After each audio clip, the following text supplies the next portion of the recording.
Is there local content in the US? Álvaro Negrão is a professional with 42 years of experience in the oil and gas industry in different countries, owner of Negrão Oil and Gas Consulting, and he is also an investor. Good evening, Álvaro. Thank you for being with us today. Good evening, Cavalinha. Thanks for having me in this cafe. Thank you. It's a pleasure for me. The new American government intends to protect public purchase, the rule of from American companies with American workers. The government is also reinforcing the Jones Act that you know very well because you live in the United States, where only boats with American flags can load among American ports with boats built in the United States with the American sailors. And also established a national minimum wage of $15 per hour and restore the presence of unions in labor's decisions in the country. Is a kind of local content in the US, Álvaro? Well, this act is starting back in 1920s and essentially was never removed. The intent was first lobbies from the shipyard owners, lobby from vessels and boats or ships owners, big lobbies from union, and also the security, the internal security of the United States, where the military want to safeguard the cities, safeguard the people, and it's another law. And so it has been a while in the United States, but the most interesting, every time they try to input legislations to protect or put safeguards to protect locals or national content, the results are not what they expect. Let's see, for example, this Jones Act, that if you take the number of boats and ships by 1960 and compare with today's numbers, it's about half. Means it has reductions in jobs.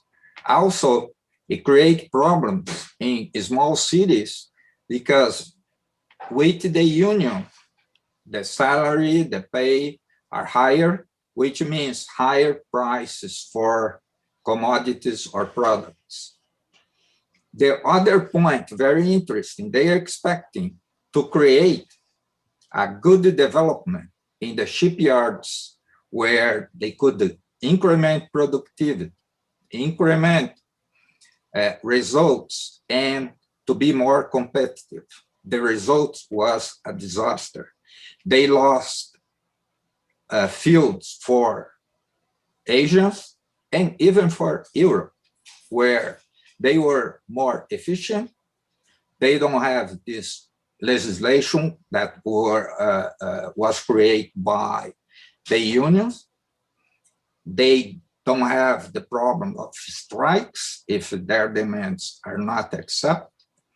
And also with the brilliant idea from politicians, always the politicians, the brilliant idea to allow only foreign ship comes into the United States and have only one port to negotiate, it creates, for example, a big problem for some states like Alaska and Hawaii, where they cannot negotiate with ships comes from Japan that goes to California, which increment price, increment everything in for those states, without talking about Puerto Rico.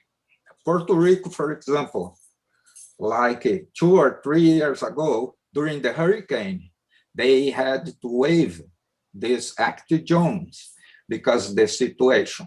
It's much cheaper to get things from the Caribbean than from the United States. So there are always the side effects when politicians try to preserve jobs or to protect the local content. It's the same as you know very well, what happened in Brazil. They tried this thing for, I think, centuries to protect local content. It's always that thing that we always hear, like trying different results, doing the same thing, and it has been always a disaster. That's my view of the point. Alvaro, at the same time that they are trying to bring back the factories, the manufacturing plants from China and from Asia in general, and increasing the minimum wage is not the opposite of the direction to attract back the factories and manufacturing plants? Yes. Remember, the Democrats like to put a lot of legislations, a lot of regulations, and they like a lot of to protect the big corporations. They don't care about the small business, small factories, which can deliver the products. And a small factory in some of the cities here cannot pay $15 minimum wage. There is no way for them because they will go bankrupt. And that will create a big issue. And instead of to increment things, they will pass all the market for the big corporations. And what the big corporations do normally, they don't care. They will build whatever is cheap. So if they have to pay tax and do everything in China or India or other countries, they will continue to do that. There is always loopholes that they can take advantage and make their business profitable. That is the mean, unless if they really change things. But if the Democrats trying to put a very tight regulations, what will happen? It is they're gonna be removed from office very quick. That is the part.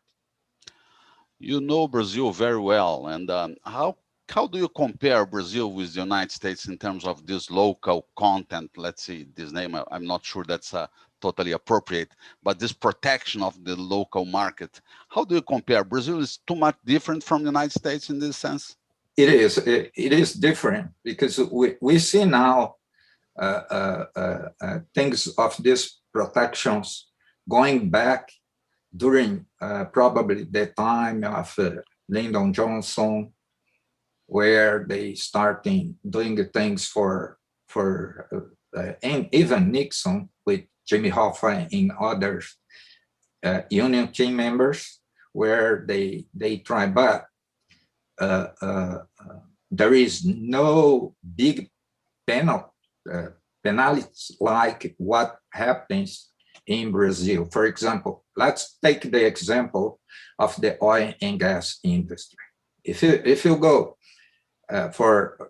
if you don't comply with local content, you can be penalized very high with fines, or even in the extreme to lose the concessions. Over here, this will not happen. what you have will be financial penalties. That is what happened here. In Brazil, the local content we need to look at in part works when they went to the manufacturing, like the subsea equipments, like Christmas tree, manifolds, subsea manifolds, and I think they have also in some parts risers and valves and things which they start with this part, I think, back in 1970, but the process was completely different because they associate with some multinationals which had the technology, and they train people. They make professionals. Brazil has excellent professionals in the oil industry, and with the capacitation that they acquired, they were able, and today you can see those companies are disputing market with even the United States companies, like Suriname, Guyana. You can see that they are providing most of the subsea trees, which is a big point. On the other hand, they try to do the same in the naval industry, which was a complete disaster, because they try. Brazil, by the way, in the 70s, in the beginning of 70s, had a very capable naval industry. Actually, I started in the naval engineering in school, but I gave up after the middle of 76. The government finished with the PNBV, which was a national naval plan, with big investments. And at that time, we had Ishikawajima, Verome, Kaneko, Sol, Mauá, which were very top shipyards, which had the same technology than the European shipyards. And the Asian at that time, it did not exist, with the exception of Japan. The Korea was nothing. Okay, with the reduction of the investments from those companies, from the government, the shipyards start to move away, and they pass most of the technology. Verome and Ishikawajima pass all that technology to Korea in other countries, and China recently. And if you look at without the legislations, because Brazil also has a very tight legislations. In the labor legislation, I think it is one of the worst in global content, and also strikes and everything. So they lost everything. And politicians, they think they buy a pen, they can do whatever they want. They used to say, I have the pen, but they do not transfer knowledge, they do not transfer productivity, they do not transfer labor skills for people. And that's what they forgot. And they put initial contents, everything very high, thinking that this would be enough. What is happening? Everybody knows what happened. The cost of one FPSO, if it's built in Brazil, it's 2-3 times more than another one built in Asia. And the quality, it's not good, because not because the Brazilian labor, but because they didn't have training, they didn't have specializations that it's required. A welder, it's for a ship, it needs to have several phases, and it's really a very tight job. For you, just for an example, a welder that it's working in the Keystone Pipeline, that was working Keystone Pipeline, they used to make $300,000 to $350,000 per year, which it's really a salary that's we cannot, you know, disregard. And again, the Keystone Pipeline, it's another things about politicians. They think they have the pen and they do whatever they want, and that is not the case. That is part of the problem of Brazil, because when they put the shipyard there, and they didn't have the skills, they use another ways that everybody knows, the whole world knows what happened in Brazil with those investments in country. Yeah. It's hard to go. And overall, let's see. You mentioned subsea equipment, Christmas trees and completion material, and the factors, the main plants or main, let's see, corporations for this purpose are FMC, Cameron, Aker, Drillquip, and others. But the point is the following: they have the headquarters in the United States. They have the main strategic decisions in the United States, and they have the research centers for strategic way. And they put plants worldwide in any part of the globe that they can, let's see, manufacture and sell locally. This is the case of Brazil, I suppose. Brazil has 4 plants of Christmas trees. And the point is that here we have the local content with this, but not the local content, let's see, the whole sense, because we do not have strategic decisions, and do not have research centers for the main points. Is this true, or just is a misunderstanding myself?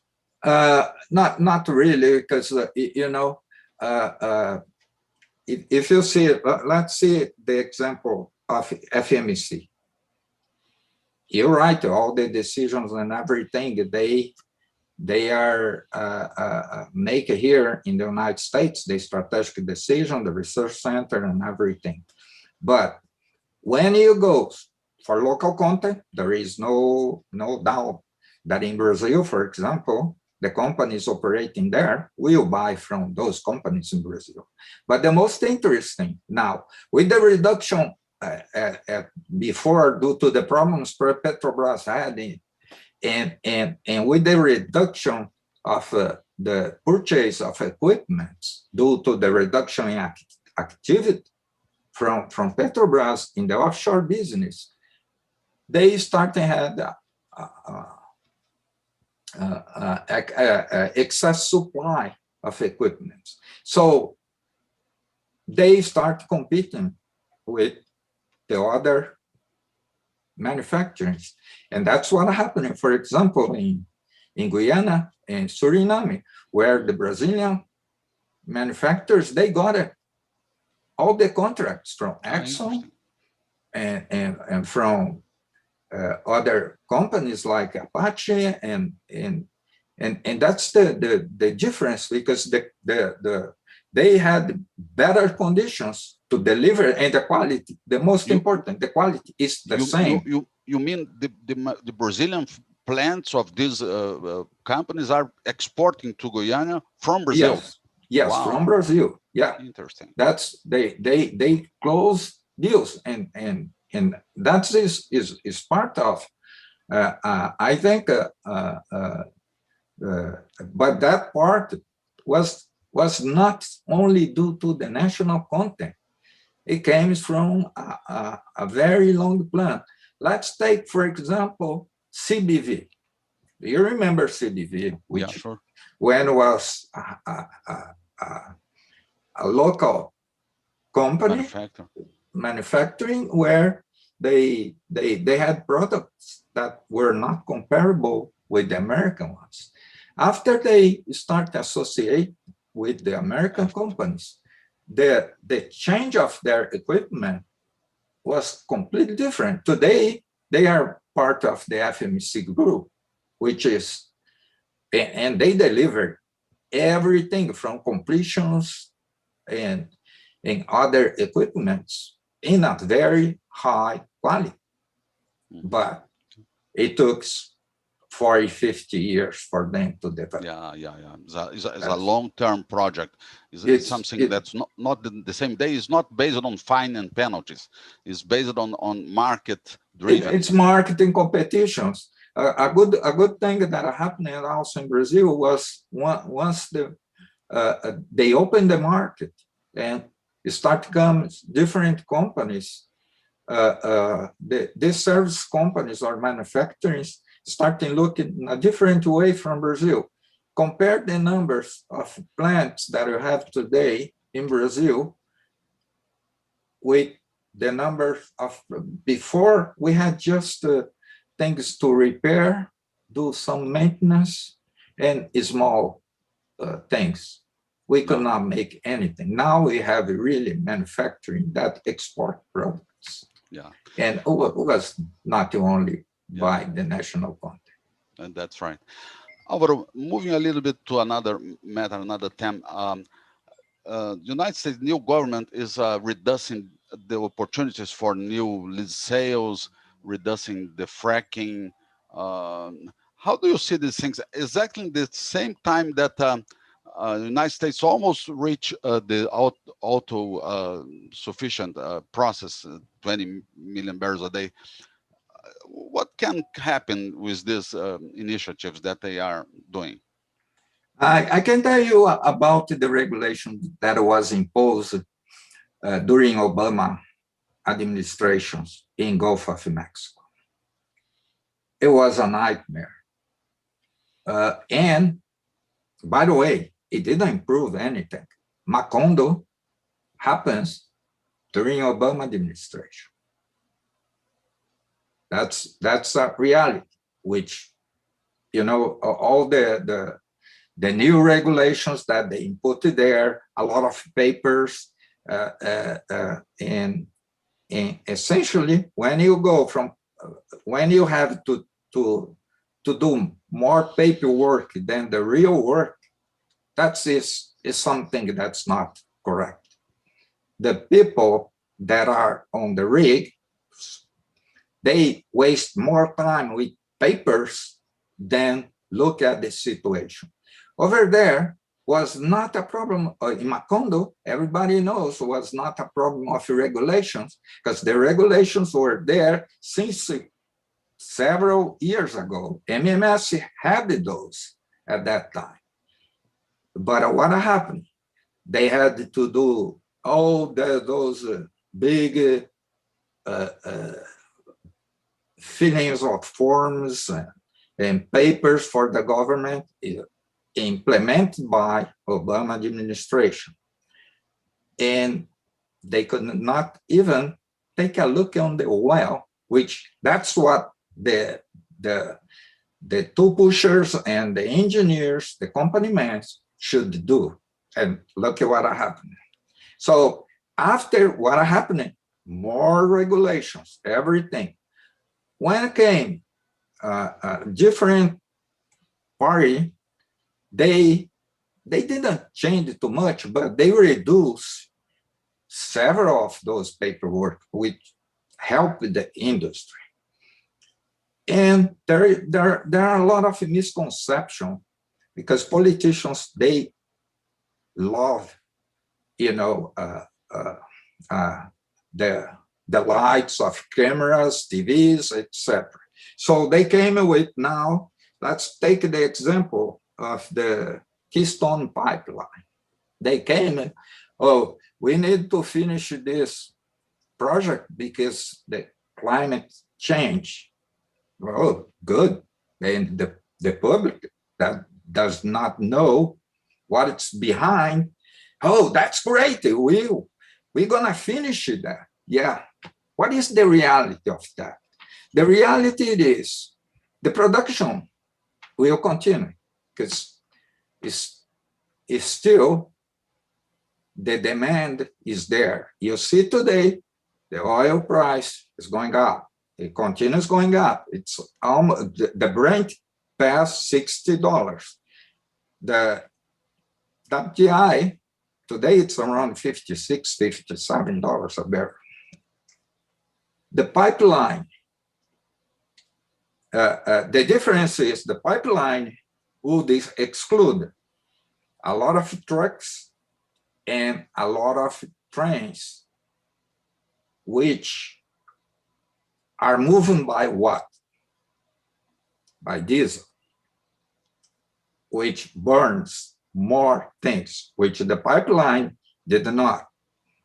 So the finish of the pipelines in terms of climate change will not help at all, because the companies with this price of oil will continue producing, will continue transportation to here, to Houston, or even export to those states. And on the other side, the pipelines would help the companies, the small companies, because today the transportation of the oil, it's one of the more cost for the producers. Just for one idea, because the number of trucks or railroad that we need, or trains that we need, cost around $6 to $12 per barrel. And that would be the additional, because with the pipeline, you're gonna pay a fixed cost, and with the all the benefits. So less climate damage, more effectivity in productivity for the companies, less risk of spills, because the train and trucks, they have accidents. Sure.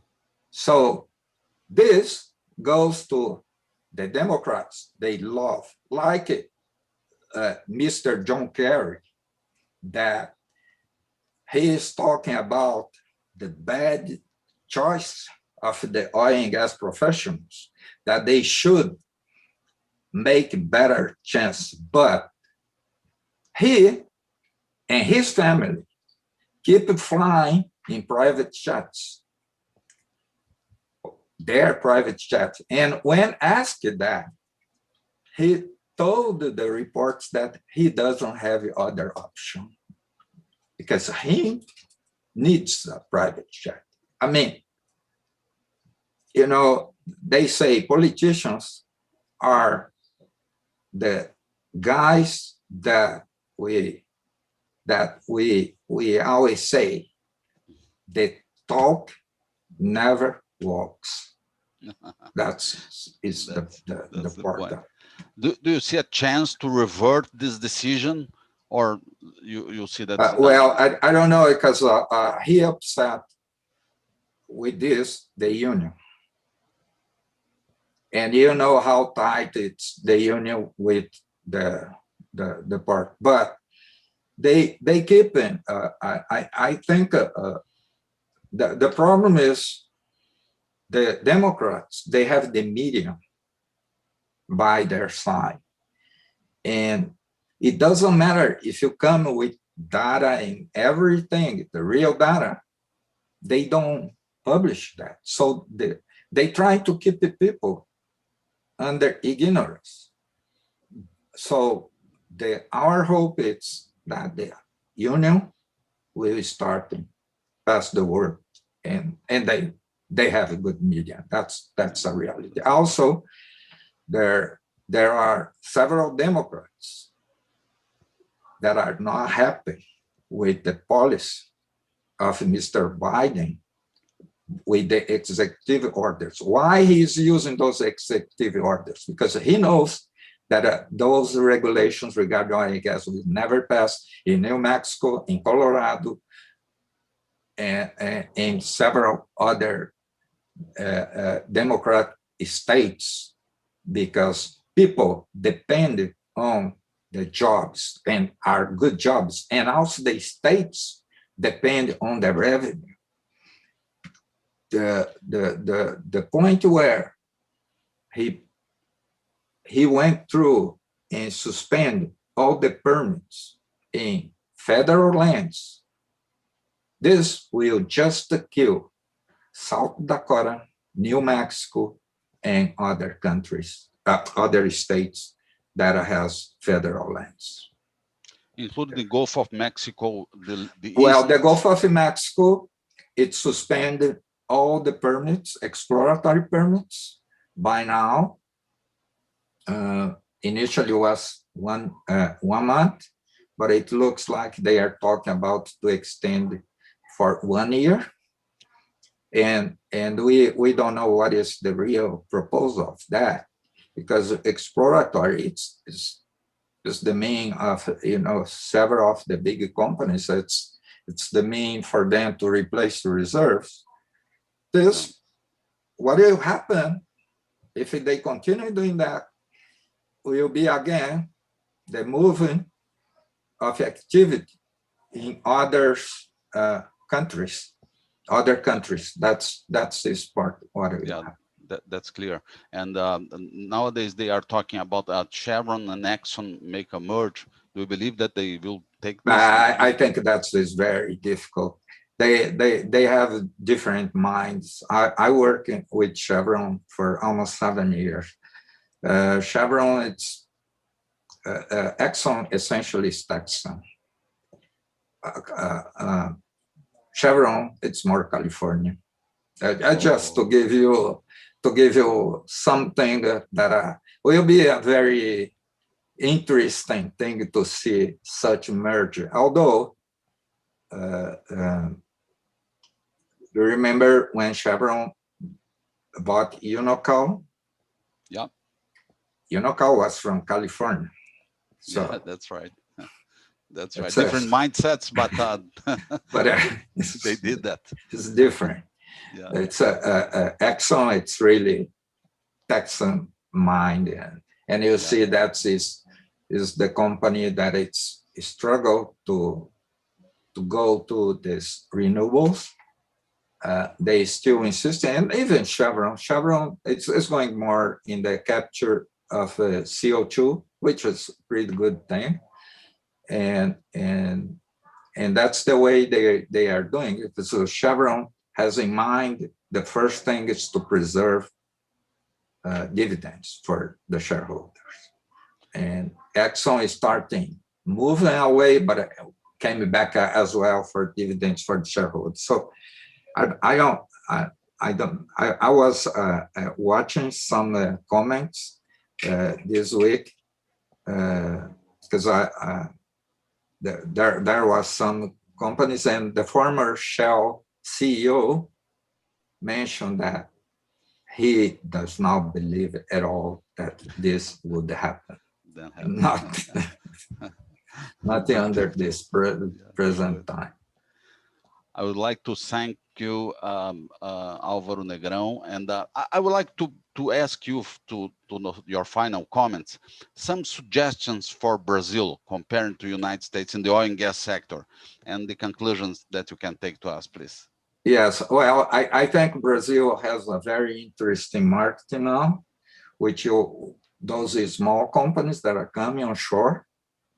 I think the gas will place a big part, because if you look at when you talk about the renewables and everything, gas will be the #1 option because it's clean. It is there. There are plenty of reserves. And Brazil has only a problem that the distribution network, it's not good. You see, even Petrobras tried to sell part of the plants there in the Northeast, and nobody show up because there are problems.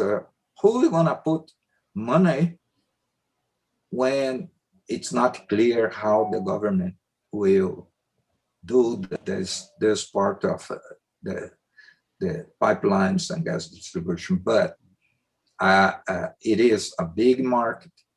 I think it's already proved. You see several companies trying to go and acquire those fields that could bring. But there is another one that I was reading the other day, which is here in the United States, is starting discussions, which is the geothermal production. There are several parts in Brazil. There are for example, Minas Gerais, I think Goiás, and in other parts, they have places that they can do the geothermal drilling and do and is completely clean. You have you need a lot of capital in the beginning, but after, when you establish everything, it's done, and you will not have any more expense. Maintenance will be very cheap, and the product will, for power, electricity, it will be in terms of effectivity and cost will be much better than the wind and the solar. Without the account that wind and solar, they talking that's clean, but it's not clean. If you see the residuals, and you see in several parts, when you go and look at those turbines for the wind, when they are destroyed, look at the garbage that stay there. And essentially it's what? It's product that they talking plastic and residuals that cause damage. And what they are doing with this, at the moment, nothing. So it's not clean energy like what they say. It's a lot of garbage there as well. So it's interesting, but I think with the current price of oil, Petrobras will make huge profit in the pre-salt, where they need to stay there, because if this government of the United States putting a lot of restriction and everything, Brazil is the one that can take the place of the United States and export oil, because China, Russia, and India, they will continue doing what they are doing. And I think that's a big opportunity, and even for the small operators as well. Yeah, that's right. We nowadays exporting more than 1 million barrels per day, so we are increasing very fast. And the United States, the consumption is around 20 million barrels a day, so there is room to this exportation to the United States for sure. Yeah, if the politicians do not allow this, stop with that, because everything that goes right in Brazil always appear politicians that, oh, let's change for the worst. Always, it's unbelievable. And I hope there is no interference of the government in Petrobras prices and everything, and they continue investing, because they could have a huge opportunity. Without account that, remember, Suriname and Guyana are coming with oil as well. Although the quality of oil in the pre-salt, it's very good. And that's helped a lot as well. Yeah, that's right. Thank you so much for being here with us in this cafe, and have a nice winter day. Thank you. Thank you once more for having me. And it was very nice to talk to you. And I hope I could clarify some of the things. Yeah. Have a nice evening. Thank you. Have a good day. Bye-bye. You too. Bye.